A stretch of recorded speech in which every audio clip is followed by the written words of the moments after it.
Karl Marx ने कहा था कि धर्म का नशा जो होता है वो अफीम के नशा से बढ़ के होता है। चंद्रशेखर जी जो है बहुत शिक्षित और बहुत समझदार व्यक्ति हैं और इस तरह का बयान यही दर्शाता है कि वो 2024 में भारतीय जनता पार्टी को फायदा पहुंचाने का काम कर रहे हैं। शिक्षा मंत्री जी अगर इतने ही बहुजन चिंतक हैं तो उनको शिक्षा का स्तर इतना कर देना चाहिए। ये कुकुरमुत्ते की तरह जो प्राइवेट इंस्टीट्यूट चारों तरफ खुला हुआ है उनके साथ सरकार में इनको बंद करके एक ऐसी व्यवस्था लानी चाहिए थी कि जनता जो है वो शिक्षा से जुड़े और वो क्या सही और क्या गलत है अपने विवेक से फैसला ले सके। बिहार के जो उप मुख्यमंत्री हैं जिनका जिक्र आपने किया तेजस्वी यादव, वो भी कहीं ना कहीं एक पक्ष लेते हुए दिखाई पड़ रहे हैं शिक्षा मंत्री के। जिस बिहार में रह के वो बयानबाजी कर रहे हैं, जहाँ पे धर्म जो है लोगों के खून में है, जहाँ धर्म जो है लोगों के ज़रूरत है, जहाँ लोगों की रोटी है, वहाँ पे जिस तरह का बयानबाजी दे के वो अपना कब्र खोदने का काम किए हैं। वही संविधान आपको अपने इच्छा से धर्म चुनने का स्वतंत्रता देती है, आपको अपने धर्म का पालन करने का, आपको अपने सम्मान के साथ जीने का अधिकार देती है। हम श्री राम को पूजने वाले लोग हैं,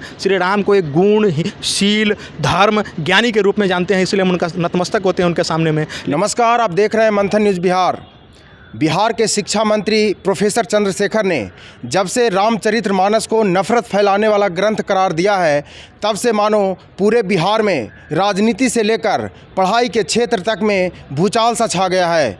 आज हमारे साथ इसी मुद्दे पर बात करने के लिए एएन कॉलेज के एक छात्र नेता मौजूद हैं, जिनसे हम जानेंगे कि एक शिक्षा मंत्री के तौर पर उनका यह बयान कितना उचित है और बिहार के छात्रों में जो शिक्षा मंत्री के प्रति जो नफरत की भावना फैल गई है उनके मन में, ये आखिर क्यों है। सारे मुद्दों पर हम बात करेंगे इनसे। मंथन न्यूज़ में आपका स्वागत है। बहुत बहुत धन्यवाद आपका। महाविद्यालय सबसे पहले तो ये बताइए कि एक शिक्षा मंत्री बिहार के इस तरीके का बयान देते हैं जिसे नफरती एक तरह से फरमान कह सकते हैं, ये कितना उचित है? देखिए, सबसे पहले तो शिक्षा मंत्री जो हैं उन्होंने जो बयान दिया है उसके ऊपर मेरा जो मेरा अपना सोच है कि ये जो प्रतिकूल समय है, शिक्षा मंत्री एक राजनीति से उठकर आके शिक्षा मंत्री बने और उन जो सत्ता में आए हैं और सत्ता प्राप्त करने के लिए तेजस्वी जी जो हमारे भावी मुख्यमंत्री हम उनको कहेंगे और अभी वर्तमान में जो उप मुख्यमंत्री हैं उनको कितना पापड़ बेलना पड़ा ये शायद चंद्रशेखर जी नहीं जानते हैं। धर्म और समाज ये आज का विषय नहीं है। धर्म और समाज विषय पे आज से नहीं पूर्वज से संघर्ष होते आ रहा है। बहुत सी कुरीतियाँ हैं, बहुत सी समस्याएं हैं जिनको ख़त्म किया जाता है, लेकिन उसके लिए सबसे बड़ी चीज़ होती है जागरूकता। लेकिन शिक्षा मंत्री जी जिस तरह से सरकार में आने के बाद बयान दे रहे हैं, ये साफ यही दर्शाता है कि ये भारतीय जनता पार्टी के लिए काम कर रहे हैं। क्योंकि भारतीय जनता पार्टी जो राम जन्मभूमि और राम मंदिर के नाम पे सरकार बना लेती है और हमारे जो माननीय शिक्षा मंत्री हैं उनको लगता है कि वो एक छोटा सा बयान देकर सरकार में बहुत बड़ा भूचाल ला देंगे, एक धार्मिक सुधार आंदोलन कर देंगे, तो खुद को मार्टिन लूथर समझने से ये उनका काम नहीं चलने वाला है, क्योंकि ये रसातल में चला जाएगा। आज के डेट में युवा या कोई भी तबका उनसे जुड़ा है तो शिक्षा रोजगार के नाम पे, कार्ल मार्क्स ने कहा था कि धर्म का नशा जो होता है वो अफीम के नशा से बढ़ के होता है।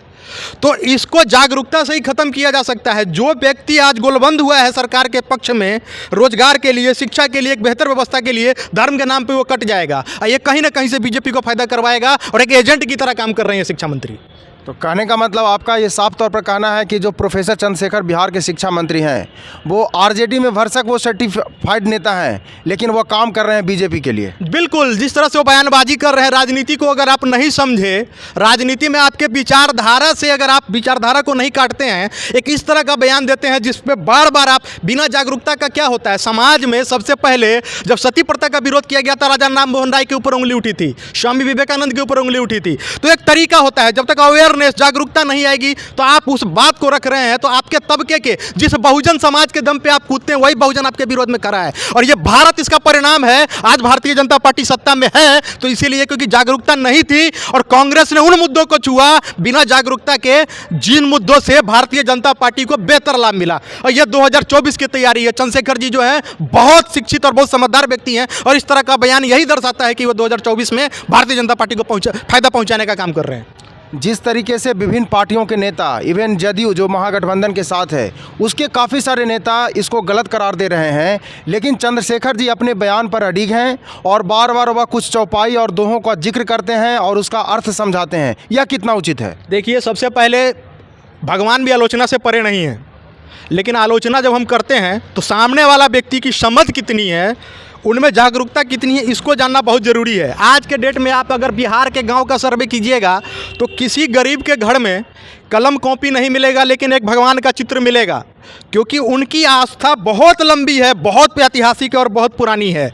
अगर उनके खिलाफ, उनके बारे में आपत्तिजनक बात कहीं भी किसी भी ग्रंथ में दर्ज है तो उसके लिए सबसे पहले उनको उस स्तर पे ले जाना है। तो उसका स्तर पे ले जाने का एक ही माध्यम है शिक्षा, उनके अंदर जागरूकता। और शिक्षा मंत्री जी अगर इतने ही बहुजन चिंतक हैं तो उनको शिक्षा का स्तर इतना कर देना चाहिए। ये कुकुरमुत्ते की तरह जो प्राइवेट इंस्टीट्यूट चारों तरफ खुला हुआ है उनके साथ सरकार में इनको बंद करके एक ऐसी व्यवस्था लानी चाहिए थी कि जनता जो है वो शिक्षा से जुड़े और वो क्या सही और क्या गलत है अपने विवेक से फैसला ले सके, किसी चंद्रशेखर और मेरे जैसे छात्र नेता के पीछे न घूमे। चारों तरफ शिक्षा मंत्री की घोर घृणात्मक आलोचना हो रही है, उसके बावजूद भी बिहार के जो उप मुख्यमंत्री हैं जिनका जिक्र आपने किया है तेजस्वी यादव, वो भी कहीं ना कहीं एक पक्ष लेते हुए दिखाई पड़ रहे हैं शिक्षा मंत्री के।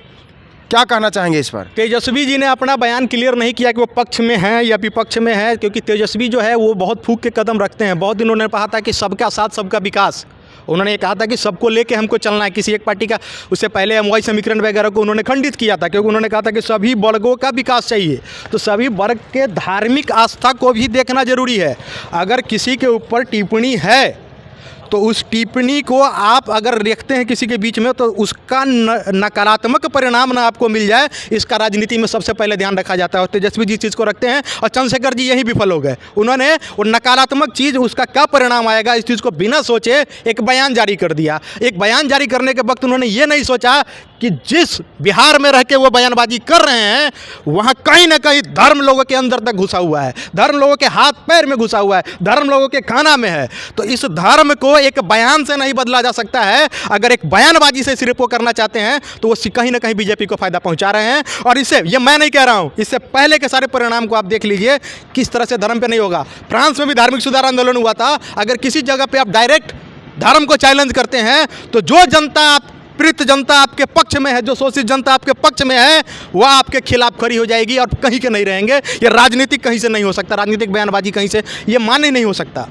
महागठबंधन में शामिल जदयू के कई नेता शिक्षा मंत्री से इस्तीफे की मांग कर रहे हैं और भी कई छात्र संगठन या छात्र लोग भी उनसे इस्तीफे की मांग कर रहे हैं। आपको क्या लगता है कि शिक्षा मंत्री को अपने पद से इस्तीफा दे देना चाहिए?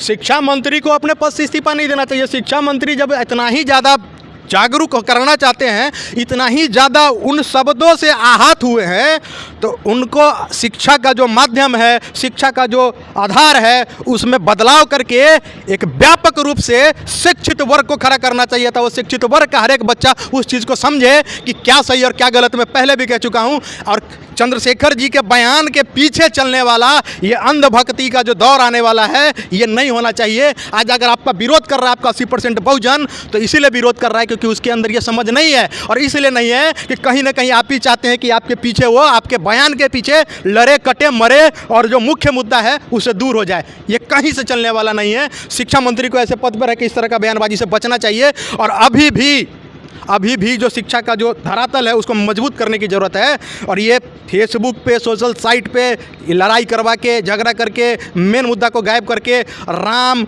रहीम, मंदिर, मस्जिद के नाम पे अगर सरकार की तरफ को जा रहे हैं तो बहुत बड़ी भूल कर रहे हैं और बहुत पीछे चले जाएंगे। अभी तो सरकार में आए नहीं हैं, पीछे लग्गू बन के सरकार में आए हैं, निकट भविष्य में उससे भी दूर हो जाएंगे। वो शिक्षा मंत्री को कोई पछतावा नहीं है अपने दिए हुए बयानों को लेकर के, तो न तो वो अभी तक माफ़ी मांगे हैं और न ही वो इस्तीफा दे रहे हैं।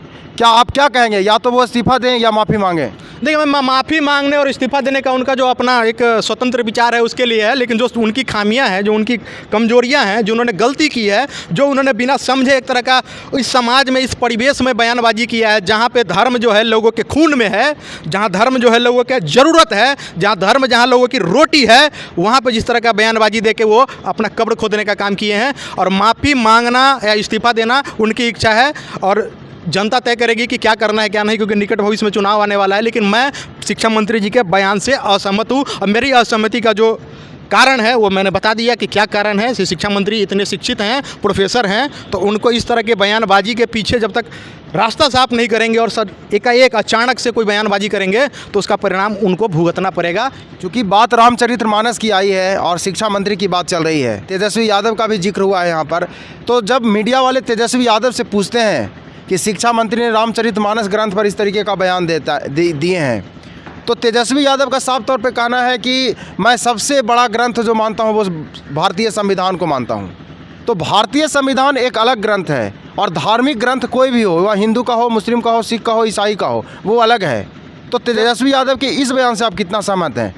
देखिए, इसका अगर आप धार्मिक बात पे बात कर रहे हैं तो मैं आपको एक बात स्पष्ट रूप से बता देना चाहता हूँ कि हर एक युग में जनता अपने नायक का चुनाव अपने परिस्थिति के वश करती है, परिस्थिति के अनुसार करती है। आप अगर त्रेता की बात करेंगे तो त्रेता में श्री राम थे और द्वापर में श्री कृष्ण थे।